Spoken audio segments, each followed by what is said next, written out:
ਗੱਲ ਕਾਂਗਰਸ ਦੀ ਕਰ ਲੈਂਦੇ ਹਾਂ, ਰੁੱਖ ਯੂਪੀ ਦਾ ਕਰਦੇ ਹਾਂ। ਸੀਨੀਅਰ ਕਾਂਗਰਸੀ ਆਗੂ ਅਤੇ ਸਾਬਕਾ ਕੇਂਦਰੀ ਮੰਤਰੀ ਕਪਿਲ ਸਿੱਬਲ ਨੇ ਸਾਰਿਆਂ ਨੂੰ ਉਸ ਵੇਲੇ ਹੈਰਾਨ ਕਰ ਦਿੱਤਾ ਜਦੋਂ ਉਹਨਾਂ ਨੇ ਸਮਾਜਵਾਦੀ ਪਾਰਟੀ ਦੇ ਸਮਰਥਨ ਦੇ ਨਾਲ ਆਜ਼ਾਦ ਉਮੀਦਵਾਰ ਵਜੋਂ ਰਾਜ ਸਭਾ ਦੇ ਲਈ ਨਾਮਜ਼ਦਗੀ ਕਾਗਜ਼ ਦਾਖਲ ਕਰ ਦਿੱਤੇ। ਸਪਾ ਪ੍ਰਧਾਨ ਅਖਿਲੇਸ਼ ਯਾਦਵ ਨੇ ਪੱਤਰਕਾਰਾਂ ਨੂੰ ਦੱਸਿਆ ਕਿ ਸਿੱਬਲ ਨੇ ਪਾਰਟੀ ਦੇ ਸਮਰਥਨ ਦੇ ਨਾਲ ਰਾਜ ਸਭਾ ਚੋਣਾਂ ਦੇ ਲਈ ਨਾਮਜ਼ਦਗੀ ਦਾਖਲ ਕੀਤੀ ਹੈ। ਨਾਮਜ਼ਦਗੀ ਦੇ ਦੌਰਾਨ ਸਪਾ ਪ੍ਰਧਾਨ ਦੇ ਨਾਲ ਪਾਰਟੀ ਦੇ ਮੁੱਖ ਜਨਰਲ ਸਕੱਤਰ ਰਾਮ ਗੋਪਾਲ ਯਾਦਵ ਅਤੇ ਸਪਾ ਦੇ ਹੋਰ ਸੀਨੀਅਰ ਨੇਤਾ ਵੀ ਉਹਨਾਂ ਦੇ ਨਾਲ ਮੌਜੂਦ ਸਨ। ਨਾਮਜ਼ਦਗੀ ਭਰਨ ਤੋਂ ਬਾਅਦ ਸਿੱਬਲ ਨੇ ਸਪਸ਼ਟ ਕਰ ਦਿੱਤਾ ਹੈ ਕਿ ਮੈਂ ਆਜ਼ਾਦ ਉਮੀਦਵਾਰ ਵਜੋਂ ਨਾਮਜ਼ਦਗੀ ਦਾਖਲ ਕੀਤੀ ਹੈ ਅਤੇ ਅਖਿਲੇਸ਼ ਜੀ ਦਾ ਸਮਰਥਨ ਕਰਨ ਦੇ ਲਈ ਧੰਨਵਾਦ ਕਰਦਾ ਹਾਂ। ਸਿੱਬਲ ਨੇ ਇਹ ਵੀ ਦੱਸਿਆ ਕਿ ਉਹਨਾਂ ਨੇ 16 ਮਈ ਨੂੰ ਕਾਂਗਰਸ ਤੋਂ ਅਸਤੀਫਾ ਦੇ ਦਿੱਤਾ ਸੀ। ਕਦੇ ਯੂਪੀ ਦੇ ਵਿੱਚ 300 ਤੋਂ ਵੱਧ ਸੀਟਾਂ ਜਿੱਤਣ ਵਾਲੀ ਕਾਂਗਰਸ ਅੱਜ 2 ਸੀਟਾਂ ਤੇ ਸਿਮਟ ਗਈ ਹੈ। ਕਦੇ ਦੇਸ਼ ਭਰ ਦੇ ਵਿੱਚ ਤਕਰੀਬਨ ਅੱਧੋਂ ਵੱਧ ਰਾਜਾਂ ਦੇ ਵਿੱਚ ਸਰਕਾਰ ਕਾਂਗਰਸ ਦੀ ਸੀ, ਖੱਬੇ ਪੱਖੀਆਂ ਪਾਰਟੀਆਂ ਦੀ ਵੀ ਸੀਗੀ। ਪਰ ਕੇਂਦਰ ਦੇ ਵਿੱਚ ਕਾਂਗਰਸ ਜਿਹੜੀ ਆ ਉਹ ਲਗਾਤਾਰ ਹਾਵੀ ਰਹੀ। ਇੱਕ ਵਕਫਾ ਆਇਆ ਸੀ ਜਦੋਂ ਜਨਤਾ ਦਲ ਲੱਗਦਾ ਸੀਗਾ ਕਿ ਅੱਗੇ ਨਿਕਲ ਗਿਆ, ਪਰ ਫਿਰ ਕਾਂਗਰਸ ਨੇ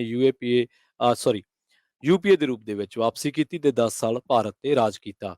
ਹੁਣ ਕਾਂਗਰਸ ਦਾ ਹਾਲ ਇਹ ਹੈ ਕਿ ਉਹਨੂੰ ਅਫੀਸ਼ੀਅਲੀ ਵਿਰੋਧੀ ਧਿਰ ਦਾ ਜਿਹੜਾ ਰੁਤਬਾ ਉਹ ਵੀ ਹਾਸਲ ਨਹੀਂ ਹੈ ਤੇ ਕਾਂਗਰਸ ਆਪਣੀ ਹੀ ਕਾਰਕਰਦਗੀਆਂ ਦੇ ਕਰਕੇ ਅੱਜ ਆਪਣੇ ਹੀ ਵਜੂਦ ਦੇ ਨਾਲ ਸੰਘਰਸ਼ ਕਰ ਰਹੀ ਹੈ। ਪੰਜਾਬ ਦਾ ਜ਼ਿਕਰ ਕੀਤਾ ਸੀ ਵੀ ਕਿ ਥਾਮਸ ਨੂੰ ਪਾਰਟੀ ਦੇ ਵਿੱਚੋਂ ਕੱਢਿਆ ਗਿਆ। ਉਸ ਤੋਂ ਬਾਅਦ ਪੰਜਾਬ ਦੇ 2 ਪ੍ਰਧਾਨਾਂ ਨੂੰ ਜਿਹੜਾ ਉਹ ਸੰਕਟ ਆਇਆ। ਪਹਿਲੇ ਪ੍ਰਧਾਨ ਸੁਨੀਲ ਜਾਖੜ ਪਾਰਟੀ ਛੱਡ ਕੇ ਬੀਜੇਪੀ ਜੁਆਇਨ ਕਰ ਗਏ ਤੇ ਉਸ ਤੋਂ ਬਾਅਦ ਪੰਜਾਬ ਕਾਂਗਰਸ ਦੇ ਸਾਬਕਾ ਪ੍ਰਧਾਨ, ਹਾਲੀਆ ਲੰਘੇ ਦਿਨਾਂ ਦੇ ਵਿੱਚ ਰਹੇ ਪ੍ਰਧਾਨ ਨਵਜੋਤ ਸਿੰਘ ਸਿੱਧੂ ਨੂੰ ਸਜ਼ਾ ਹੋ ਗਈ। ਉਸ ਤੋਂ ਬਾਅਦ ਚਰਚਾਵਾਂ ਇਹ ਵੀ ਹੈ ਕਿ ਬਹੁਤ ਸਾਰੇ ਪੰਜਾਬ ਦੇ ਕਾਂਗਰਸੀ ਆਗੂ ਵੀ ਬੀਜੇਪੀ ਦੇ ਵਿਹੜੇ ਵੱਲ ਝਾਕ ਰਹੇ ਨੇ ਤੇ ਲੱਗਦਾ ਇਹ ਹੈ ਕਿ ਆਉਣ ਵਾਲੇ ਦਿਨਾਂ ਦੇ ਵਿੱਚ ਇੱਧਰੋਂ ਉੱਧਰੋਂ ਕੁਝ ਛਾਲਾਂ ਜਿਹੜੀਆਂ ਨੇ ਉਹ ਵੱਜ ਸਕਦੀਆਂ ਨੇ। ਇੱਥੇ ਇਹ ਜ਼ਿਕਰ ਕਰਨਾ ਬਣਦਾ ਜਾਂ ਇੱਥੇ ਦੱਸਣਾ ਬਣਦਾ ਕਿ ਕੈਪਟਨ ਅਮਰਿੰਦਰ ਸਿੰਘ ਜਿਨ੍ਹਾਂ ਨੇ ਲੋਕ ਕਾਂਗਰਸ ਪਾਰਟੀ ਬਣਾਈ ਆ, ਪੰਜਾਬ ਲੋਕ ਕਾਂਗਰਸ, ਉਹ ਵੀ ਕਾਂਗਰਸ ਦੇ ਵਿੱਚੋਂ ਗਏ ਨੇ। ਕਾਂਗਰਸ ਦੇ ਹੋਰ ਕਈ ਵੱਡੇ ਚਿਹਰੇ 4 ਵਾਰ ਦੇ ਐਮਐਲਏ ਤੇ farmer sports minister Rana Gurmeet Sodhi, ਉਹ ਵੀ ਭਾਜਪਾ ਦੇ ਵਿੱਚ ਚਲੇ ਗਏ ਨੇ। ਫਤਿਹ ਜੰਗ ਬਾਜਵਾ ਭਾਜਪਾ ਦੇ ਵਿੱਚ ਚਲੇ ਗਏ ਨੇ। ਹਾਲਾਂਕਿ ਉਹਨਾਂ ਦੇ ਭਰਾ ਪ੍ਰਤਾਪ ਸਿੰਘ ਬਾਜਵਾ ਨੂੰ ਕਾਂਗਰਸ ਨੇ ਵਿਰੋਧੀ ਧਿਰ ਦਾ ਲੀਡਰ ਬਣਾਇਆ ਹੈ। ਸੋ ਆਹ ਜਿਹੜੇ ਹਾਲਾਤ ਨੇ ਇਸ ਵੇਲੇ ਕਾਂਗਰਸ ਦੇ ਚੱਲ ਰਹੇ ਨੇ ਤੇ ਇਸੇ ਕਰਕੇ ਜਿਹੜੇ ਲੋਕ ਨੇ ਉਹ ਕਾਂਗਰਸ ਨੂੰ ਛੱਡ ਗਏ ਨੇ। ਇੱਕ ਜਿਹੜੀ ਇਹਦੇ ਨਾਲ ਜੁੜਦੀ ਗੱਲਬਾਤ ਜਾਂ ਅਪਡੇਟ ਉਹ ਤੁਹਾਡੇ ਨਾਲ ਸਾਂਝੀ ਕਰਨੀ ਭੁੱਲ ਗਿਆ। ਹਾਰਦਿਕ ਪਟੇਲ ਵੀ ਗੁਜਰਾਤ ਦੇ ਵਿੱਚ ਜਿੱਥੇ ਆਉਣ ਵਾਲੇ ਇਲੈਕਸ਼ਨ ਹੋਣੇ ਆ, ਜਿੱਥੇ ਪਹਿਲਾਂ ਮੰਨਿਆ ਜਾਂਦਾ ਸੀਗਾ ਕਿ ਕਾਂਗਰਸ ਦੀ ਸਥਿਤੀ ਕਾਫੀ ਚੰਗੀ ਆ ਤੇ ਪਿਛਲੀਆਂ ਚੋਣਾਂ ਦੇ ਵਿੱਚ ਕਾਂਗਰਸ ਨੇ ਚੰਗਾ ਮੁਕਾਬਲਾ ਕੀਤਾ ਸੀ ਉੱਥੇ ਭਾਜਪਾ ਦੇ ਨਾਲ। ਉੱਥੋਂ ਕਾਂਗਰਸ ਨੂੰ ਵੱਡਾ ਝਟਕਾ ਲੱਗਿਆ ਹਾਰਦਿਕ ਪਟੇਲ ਦੇ ਰੂਪ ਦੇ ਵਿੱਚ।